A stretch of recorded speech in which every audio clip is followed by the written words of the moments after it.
చేసుకునేది ఉల్లిపాయలు పెరుగు ఇలా వేసి చేసుకునేది ఒక రకం అన్నమాట.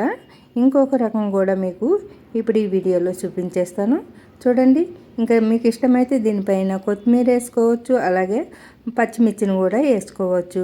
ఇలా కలుపుకొని చూడండి, చాలా బాగుంది కదా కలర్ఫుల్గా. మరి టేస్ట్ కూడా చాలా బాగుంటుందండి. దీన్ని పక్కన పెట్టేసుకుందాము. ఇందులో నేను ఓన్లీ ఆనియన్స్ ఒకటే వేసుకున్నానండి. ఇంకా ఇది వచ్చేసి ఉడికిన పిండి చూస్తారా, ఇదేమో పెరుగుతో కలుపుకుంది. ఇది ఉడికించిన పిండి అనమాట. ఇది ఉడికించిన జావ అనమాట. ఈ జావను మనము ఇందులో ఇప్పుడు ఇదొకటి చూడండి, ఇది పెరుగుతో కలుపుకున్నది. ఇప్పుడు ఇంకొక రకం చూపిస్తాను మీకు. ఈ గిన్నెలోకి తీసుకున్నది ఇప్పుడు ఉడికించిన జావనైతే తీసుకున్నానండి. మళ్ళీ ఇంకొక పావు వంతు తీసుకున్నాను. దీంట్లోకి ఆనియన్స్ అలాగే పచ్చిమిర్చి కొత్తిమీరని వేసుకుంటున్నాను. ముందు దాంట్లోని ఓన్లీ ఉల్లిపాయలు ముక్కలు మాత్రమే వేసుకున్నాను కదండి. ఇప్పుడు దీంట్లోకి ఇది రెండో విధానం అన్నమాట. ఇప్పుడు మరొక బౌల్స్ తీసుకుని దాంట్లోకి ఉడికించిన జావను వేసుకుని దాంట్లోకి కట్ చేసుకున్న ఉల్లిపాయ ముక్కలు, సన్నగా కట్ చేసుకున్న కొత్తిమీర, ఒక పచ్చిమిర్చిని సన్నగా తరిగి ఇందులో వేసుకోవాలి చూడండి. ఇప్పుడు ఇలాగా ఇంకా మనకి ఇష్టమైతే క్యారెట్ని కూడా వేసుకోవచ్చు ఇలాగన్నమాట. ఇంకా మరి కాస్త ఇంకా సగం మిగిలింది కదండి రాగిజావ, ఉడికించుకున్న రాగిజావ, దాన్ని మనము క్యారెట్ వేసి కలుపుకోవచ్చు, లేదంటే వాటర్ వేసుకుని ప్లెయిన్గా తీసుకోవచ్చు, మజ్జిగ కలిపి కూడా తీసుకోవచ్చు. అది మీ ఆప్షను. ఇంకా ఇలాగా మనము 3-4 రకాలుగా కలుపుకోవచ్చు ఈ రాగిజావ అనేది. ఈ రాగిజావ మరి హెల్త్కి చాలా మంచిది కదండి. ఇప్పుడు దీనికి కావాల్సినవి చూసేద్దాం. ముందుగా ఇలా ఒక బౌల్స్ తీసుకుని దీంట్లోకి ఇలా ఒక గరిటె, అంటే చూడండి ఇక్కడ చూపిస్తున్న ఈ గరిటెతోటి ఇలా ఫుల్గా 2 గరిటెలు అయితే తీసుకున్నానండి. అలాగే మీ ఇంట్లో ఉన్న మెంబర్స్ని బట్టి మీరు ఎంత చేయాలనుకుంటున్నారో అంత పిండిని అయితే తీసుకోండి. ఇది వచ్చేసి నేను నైట్ చేస్తున్నాను. ఇంతకుముందు వీడియోలో అప్పటికప్పుడు చేసుకునే రాగి పిండి జావని చూపించాను కదండి. ఇప్పుడు పులయబెట్టి తయారు చేసుకుంటే రాగిపిండి జావనైతే మీకు ఇప్పుడు చూపిస్తున్నాను, చూసేయండి. అలాగే ఇది 3 రకాలుగా కూడా తయారు చేసుకునే విధానాన్ని ఇప్పుడు మన వీడియోలో అయితే చూసేద్దరు. కానీ మరి వీడియో ఎక్కడ ఆపకుండా చూస్తేనే మీకు ఎలా చేసాను అనేది అర్థమవుతుంది. ఇలా ఒక పిండి కలుపుకుంటే 3 రకాలుగా కూడా మనము తయారు చేసుకోవచ్చు. అది ఏ విధంగా అనేది మీకైతే ఇప్పుడు ఈ వీడియో ఆపకుండా చూస్తేనే మీకు తెలుస్తుంది, చివరి వరకు చూస్తేనే అర్థమవుతుంది. ఇప్పుడు చూడండి, ఇది వచ్చేసి నైట్ ఇలాగా బౌల్స్లోకి పిండిని తీసుకుని తగినంత వాటర్ వేసి ఇలాగ ఉండలు లేకుండా కలిపి ఇలా చూడండి ఇక్కడ చూపిస్తున్న విధంగా ఇలా కలుపుకోవాలి జారుగా. ఇలా కలుపుకున్న తర్వాత మనం మూత పెట్టేసి ఒక నైట్ మొత్తము అలాగ ఉంచేసేయాలి. చూపిస్తాను చూడండి. ఇది వచ్చేసి మార్నింగ్ అనమాట. మార్నింగ్ కరెంట్ పోయిందండి. ఇంకా మనకి ఈ సమ్మర్లో కరెంట్ ఎప్పుడు తీసేస్తాడో తెలియదు కదా, ఎప్పుడు వస్తుందో కూడా తెలియదు. కాబట్టి నేనైతే ఇంకా ఇప్పట్లో వచ్చేటట్టు లేదని చెప్పి వెయిట్ చేసానండి వస్తుందేమో అని. కానీ ఇంకెంతకీ రావట్లేదు. అందుకనే ఇంకా మళ్ళీ ఆఫీస్కి టైం అవుతుంది, పిల్లల స్కూల్ టైం అయిపోతుంది కదా, అందుకే ఇంకా ఈ ప్రిపరేషన్ అయితే చేసేస్తున్నాను. ఇది వచ్చేసి మార్నింగ్ అనమాట. మరొకసారి ఇలాగంతా కలిసేటట్టు కలుపుకోవాలి. పిండి బాగా పులుసు ఉంది చూడండి.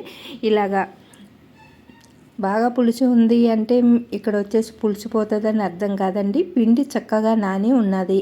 ఇప్పుడు మరొక ఎడల్పాటి గిన్నె తీసుకుని దాంట్లోకి తగినంత వాటర్ వేసుకుని ఇలా 1 లీటర్ వాటర్ వేసుకుని మరిగించుకోవాలి స్టవ్ పై పెట్టి.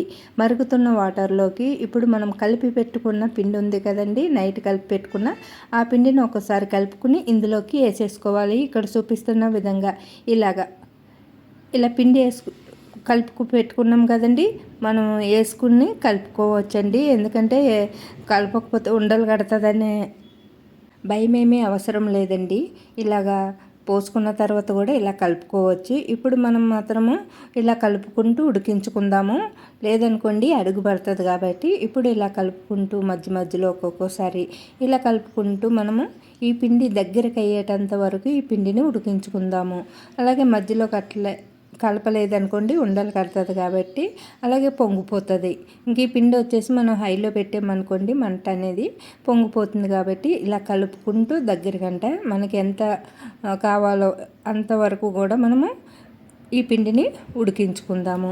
మరీ గట్టిగా కాకుండా దగ్గరికంట అయ్యేటంత వరకు ఉడికించుకున్న తర్వాత మనము స్టవ్ ఆపేసుకోవాలండి. మరీ దగ్గరికంట అయిపోయిన తర్వాత స్టవ్ ఆపేమనుకోండి చల్లారితే గట్టిగా అయిపోతుంది. కాబట్టి మనకి ఎంత కావాలో అంతవరకు అయితే ఉడికించుకుందాము. మీకు చూపిస్తాను. ఇగో ఇలా కలపకపోతే మరి చూడండి ఇలా పైకి వచ్చేస్తుంది కదా, పాలు పొంగినట్టు బయటకు వచ్చేస్తుంది ఈ రాగి పిండి అనేది.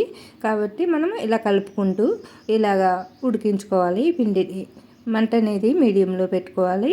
అలాగే ఇప్పుడు నేను సాల్ట్ కూడా ఒక స్పూన్ వేసుకున్నానండి.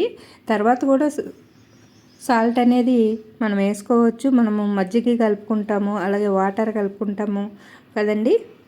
ఇలా కలుపుకుంటూ మనము దగ్గరికంట అయ్యేటంత వరకు బాగా ఉడికించుకుందామండి పిండి. ఈ పిండి ఎంత ఉడికితే అంత టేస్ట్ వస్తుంది. రాగి జావ అనేది చిక్కగా కూడా అవుతుంది. మరి హెల్త్కి చాలా మంచిదండి. ఇలా చేసి ఈ సమ్మర్ టైంలో తీసుకోవడం వల్ల మన ఒంటికి చల్లదనాన్ని ఇవ్వడమే కాదు, కడుపుకి నిండిదనాన్ని కూడా ఇస్తుంది. మరి దాహార్తిని తీస్తుంది. మనం ఊరికే వాటర్ తాగేస్తాము. ఇంక ఈ వాటర్ ఎక్కువ తాగడం నీరసం వచ్చేస్తూ ఉంటుంది. ఇంకా అలా కాకుండా నీరసాన్ని తగ్గిస్తుంది. చూడండి ఇలాగా దగ్గరికంట అయిన తర్వాత నేను దింపేసుకున్నానండి. ఇంత దగ్గరికంట అయిన తర్వాత చల్లారిన తర్వాత మీకు చూపిస్తాను చూడండి. ఇప్పుడు వచ్చేసి నేను పావు లీటరు పెరుగు తీసుకున్నానండి. ఒక పెద్ద సైజు 4 ఉల్లిపాయలను కూడా ఇలా కట్ చేసుకున్నాను. ఉల్లిపాయలు అనేది మీరు తినేదాన్ని బట్టి వేసుకోండి ఉల్లిపాయలు ఇందులోనే. ఎందుకంటే కొంతమంది ఎక్కువ ఇష్టపడతారు, కొంతమంది తక్కువ ఇష్టపడతారు కదండి.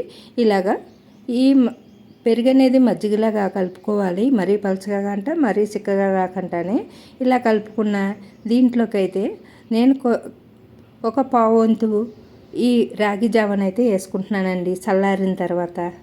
మీకు ముందే చెప్పాను కదండి 3 రకాలుగా అయితే నేను చేసి మీకు చూపిస్తాను ఒకే పిండితోటని.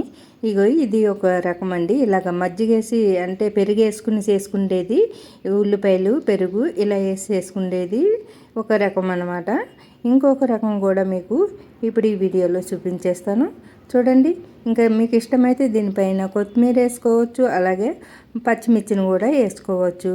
ఇలా కలుపుకొని చూడండి చాలా బాగుంది కదా కలర్ఫుల్గా.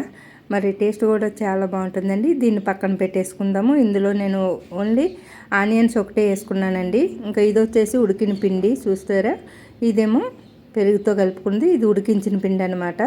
ఇది ఉడికించిన జావ అనమాట. ఈ జావను మనము ఇందులో ఇప్పుడు ఇదొకటి చూడండి, ఇది పెరుగుతో కలుపుకున్నది.